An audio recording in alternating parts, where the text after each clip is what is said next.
Hey, this is Jim with Worship Stream TV. I wanted to jump into the studio here and welcome a very special guest on the show joining us, and that's Paul Richards from PTZOptics. Hey, Paul, how are you? I'm doing great, Jim. Thanks for having me today. Hey, we're very happy to have you. We are a big partner of PTZ Optics. PTZ Optics is available at Videoguys.com. It's also available from our integrators all over the country. And over the past several years, we've seen a ton of multi-camera installations in House of Worship. And we are seeing that continue as these churches are looking to up their production game as well. And Paul, I know that in addition to being a chief revenue officer at PTZ Optics, you're also the host of your own worship event, Worship Summit Live. And I believe you guys have an event coming up this month as well, right?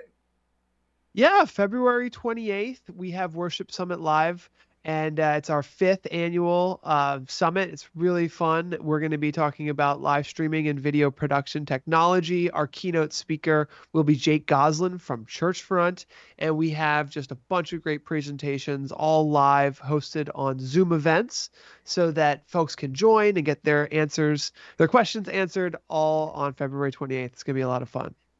Absolutely. And even though this is a 3-day, multi-day event now, I'm sure we're not going to answer all of your questions. Or as you start taking some of the information you learned this week, that's going to lead the way towards other questions. So definitely register for the Worship Summit Live. Tune into that event as well. You can see the entire industry is motivated to share this information with you before all the high holidays start coming and all the spring and the churches start opening up and welcome everyone into the building. So, Paul, we have a lot of questions that we've been asking our guests throughout the week, and it all starts out with what are some of the biggest challenges that you're hearing from houses of worship today? What are they looking to accomplish? How are those priorities different than maybe they were just a few years ago? Yeah, so a common theme obviously is keeping things simple because these systems are operated by volunteers oftentimes. Technical challenges shouldn't be, fall on the pastor or the leadership team at the church. This needs to be a manageable system that is reliable every week. And so reliability and then also budget constraints. They want to have a good production value. They want to put in a second camera, whether it's to show the choir or the children. I know at my church, we have a camera behind the stage and 2 or 3 in the front so that we can get different angles and keep people engaged. Because at the end of the day, not everyone is able to attend church. Even members of our church, are homebound or have moved away but still want to stay connected to their local community. So it's super important to be able to show all of these different angles, but then also being able to support the volunteers and the staff using the technology. So some of the things that we've done to help create a easy to use system is at PTZ Optics, we have made our cameras super easy to use. You can plug them into the network. And I don't know if you know this, Jim, but you no longer need to know the IP address. That's great. That's usually the first tech support question. What is an IP address? What is an IP address? Well, quite frankly, getting to IP, getting your camera on a network makes things easier. And except if you're not a networking person, you might not know what an IP address is. You might not know how to find it. So with all new PTZ Optics cameras, as soon as you plug it into the network, all you need to do is type in ptzoptics.local into your web browser and you will hit your camera. So we work with so many houses of worship. We've got a rock solid support team of 5 people here in the USA who are constantly helping with support tickets, filling out our knowledge base, making videos, and answering the phones, of course, which is critical. But just some of these steps of just like getting your camera on the network so that then you can control a camera that is far away on the other side of a sanctuary, or getting an NDI feed into your OBS without needing capture cards. A lot of these unlocks that make your budget less expensive because you're using your networking infrastructure, but also making it easier for volunteers and who are do-it-yourselfers perhaps get set up and ready. We've done a lot of that work over the years, listening to our customers to make the budget constraints easier to deal with and easier to use for everyone involved. You know, I'm glad you said that, Paul, because one of the things that we just heard recently too was a church who bought multiple PTZOptics cameras. They set it up. They had the cameras set up and installed themselves. And then the technical volunteer that's available came in to work with the rest of the team to show them how to handle the production, how to switch an interesting production, and how to stream that out to the channels that they were streaming to. So now they took the what used to be the hardest part of the install, rolled up their sleeves and did that part very simply, and relied on the technical resources to get to the next step. And it allowed them to really get a lot further on in a lot less time. So it was great to hear that story as well. So Paul, you already alluded to it, how PTZOptics is helping to make things easier for the churches. And you're doing that with a new generation of cameras, with the Move SE, the Move 4K, and the Link 4K, which we're going to talk a lot about today, because today we're talking about some of the technology that really supports the networks in these houses of worship. What are some of the other products from the control point of view that PTZOptics is offering? Yeah, it's one of the wonderful things about robotic PTZ cameras is that you can control them remotely. So you could have 2 or 3 of these controlled by a single operator. In fact, it might be a good idea to just show one of our most popular joysticks right here. I have the PTZOptics Super Joy here. And one of the things we just released is a new PTZ camera sync solution that makes the cameras really respond nicely to the joystick control. It just moves so smoothly and makes it so easy for a volunteer to quickly zoom into, let's say, that YouTube pillow here. And that's a very small spot there. With a 30x camera in a sanctuary, you can zoom into the head and shoulders of a pastor or a worship leader from up to 75 feet away. And you can do so just so easily with a joystick like this. As you can see, it stays in focus the whole time. I can even get like the details of a pillow, just to show you kind of how far this technology has come. Yeah, absolutely. And I'll say the SuperJoy is one of my personal favorite affordable controllers on the market, because it controls just about anything out there. Any control protocol that you put into it, the PTZOptics SuperJoy controller lets you access your cameras, multiple cameras in the setup, do the control like Paul was just showing off, but also set up a bunch of different presets where you can set up a lot of these configurations to walk through maybe a Sunday service, as an example, very quickly and easily, right? Yeah, that's one of the really nice things about PTZ cameras as well that I don't want to miss is so every PTZ camera, and this is a kind of a good example here. You can see the camera moving here, right? So the camera can move, it can pan, tilt, and zoom, but you can also set a PTZ camera preset. And what that is essentially you zoom into a spot, you get it to right where you need it to be, and then you can click and hold a button, and it will save that preset there.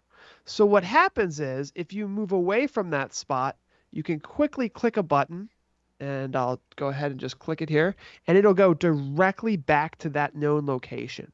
So I want to take you on a little journey of thinking about this for a second here. So let's say you've got 3 or 4 cameras in your worship service. You've got one for the pastor, you've got one for the choir, maybe you've got one for the children presentation area, and maybe you've got a zoomed out one. Well, managing all of this is very easy when you know that you've got your presets here. You can just click quickly to get your camera to move exactly where you want it to go. The other thing that's really nice is we have these custom buttons up here. What they allow you to do is to move like 3 or 4 cameras at the same time.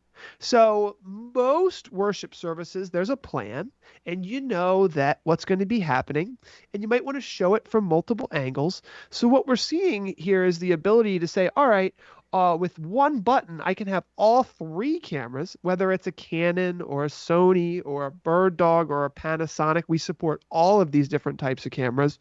You can move all of your cameras to stage left or stage right or to the appropriate setup In fact, one of the best ways to use this as well is to simply have one button to set all your cameras back to the known location. So when you come in on Sunday morning, no matter what the volunteers left all the cameras at, last week, you can get them back to where you need them. Exactly. We call that the Sunday start button. Let me start fresh and then work our way out from there. And I love the preset button too. And what you were showing off with the multiple cameras, we use that in my own church when we start presenting the gifts to the altar. All of the cameras come out to the widest shot to really get the community as a whole. So now even congregants who aren't in the building still feel like they're part of that larger community, especially during that part of the service. So there's lots of creative ways to program these things and to preset those programs to fit the flow of your house of worship as you go through the entire service, because they are usually the same week in and week out, with different parts of being very routine throughout the service itself. So, Paul, we wanted to talk about the technology itself. PTZOptics has the Move SE camera, which is NDI upgradable, simple $99 license you purchase from PTZOptics. You have the Move 4K cameras that include that NDI license, and these cameras also include HDMI and SDI and USB and all those great connections, but with the network protocols, you have NDI there. And then you have the Link series, which is a Dante AV license, which is kind of new in the industry, but a lot of houses of worship know the Dante name from audio solutions that may already be installed. How are these technologies the same? How are they different? And how does a church find the right technology to invest in? Well, that's a great question. And some of the things you're talking about, we're talking about audio and video, right? And Right. and many houses of worship have a really good audio system. And audio systems are kind of complicated because we've got to make sure everyone can hear everything in the sanctuary. But Right. then we also need to make sure that those who can't make it, or those who are going to watch the recording later or the live stream, need to be able to also hear everything. So the audio oftentimes is captured with a USB capture device, and we plug it into our computer and we've kind of got the audio.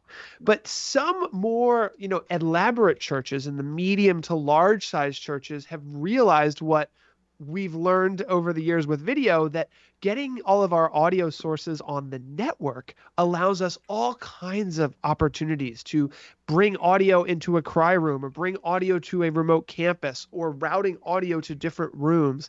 As your audio systems get more complicated, oftentimes a single audio console might not be enough. And that's where the world of Dante and IP come into play. Now, the same thing has happened with video in many cases. We've very oftentimes would use SDI to do a long cable run, or HDMI is a very popular cable. And those are still very prevalent. All PTZOptics cameras always support SDI, HDMI, and USB, because we have so many customers who just want to plug a USB cable into their computer. It's a one camera setup. That's where they're getting started. Right. Then as they get a little bit more complicated, maybe they want to have 2 or 3 cameras. Still a low budget. Maybe they get an HDMI video switcher and they're working with 2 or 3 cameras. As they get a little bit more advanced, they might move to an SDI video switcher. And these SDI and HDMI connections are still super important because they're very low latency, and you could still use IP video like NDI to get most of your video sources to your live streaming software and move it around. But we still see a lot of our customers using the HDMI port and the SDI port for things like running a cable to a projector, where you need the lowest latency possible because you're showing bells ringing in an image magnified situation where the latency cannot be, any lower than it can be. So hopefully that's a pretty good overview. But NDI has really changed the game, made it super easy to use a single Ethernet cable to power the camera, to get video from the camera, and to control the camera. And then Dante is doing a very similar thing here, but integrating into what for many medium to large size churches, a much bigger ecosystem where you can have a matrix of all of your audio and video sources on your network, which provides a lot of unique and advanced controls. Absolutely. And I know one question that comes up all the time when we start talking about Dante AV is the Dante AVH protocol is the video protocol from Audinate, which is the same company that makes Dante for audio. If your house of worship has an IP audio system based on Dante, you can still use NDI technology for your cameras from the video perspective, or you can go to the Dante AVH cameras and you can operate those in the same respect in a Dante environment. They are all IP technology, so they're all communicating through the network switch. And the beauty of having that network switch installed is you can take the switch like a Netgear and configure every port and everything that's connected to it to handle the technology that it needs.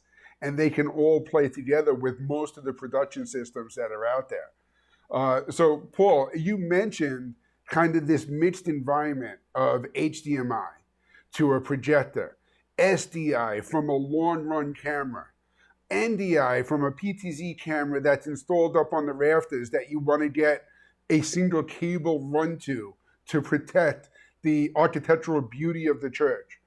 What I like is that your cameras have all of these solutions built into them, as your control systems allow you to also take that network control over that cat cable, and now you have everything you need to access the camera and the right camera for that part of the installation. So it really makes these things very easy. And I know you showed off that SuperJoy before. That SuperJoy, just with the network connection, can operate these cameras regardless of how the video is being sent back to the switcher, right? Yeah, this is a good point here. Looking at the SuperJoy, there's just a single Ethernet connection to this device. So it's powered over Ethernet, but it also supports serial control. So if your church has some older cameras that aren't on the network yet, serial is still a great way to connect directly from the joystick to an older serial connection. And then this joystick has an HDMI output. And a lot of houses of worship are trying to encourage more volunteers to get involved. And so many of us, right, we rely on that, thank God for the video producer who's volunteering every Sunday, but we're so reliant on that person. What this allows you to do is perhaps bring in a second person, right, and a third person, and build up your worship team. So with this joystick, you can have an HDMI output so the camera operator can see exactly what they're doing on a monitor. And then you can still have that second person who is the video producer switching and controlling everything. So it's a good device to help you build your team and, get more people involved, because you don't want to be relying on just one person, because inevitably they're going to have a vacation or have a sick day. And Right. so that's a really good tip, is to try to build up your team, bring in younger members of your community. They oftentimes are excited by this type of technology, and Yep. it's a great entry point to, using robotic cameras is fun and exciting, and they can really make a difference. Absolutely. And I love that you showed that off on the SuperJoy, because just as you have all these different connection capabilities on the cameras themselves, it's important to have that on the controllers. One of the things that we see all the time is that churches are looking to upgrade their equipment, but still take advantage of the equipment that they have already.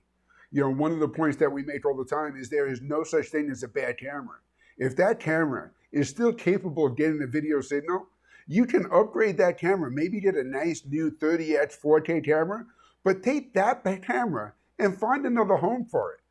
When you can start adding these multi-camera capabilities, you can really create some really interesting productions, even if the production is just for a social media post that you can reach out to your community and bring some of those younger audience members, like Paul was talking about, into your congregation and help expand the church that way as well.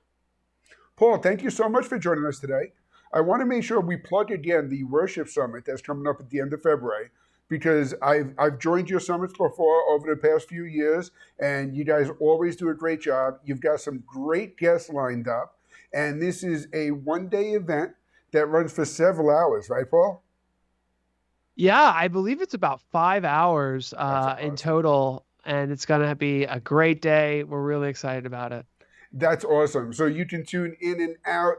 Definitely check out some of the speakers, some of the guests. Tune in February 28th. Go to worshipsummit.live to register there today. And thank you for joining us here on Worship Stream TV. Paul, thank you so much for joining us. Thanks, Jim. It's always a pleasure. Have a great one.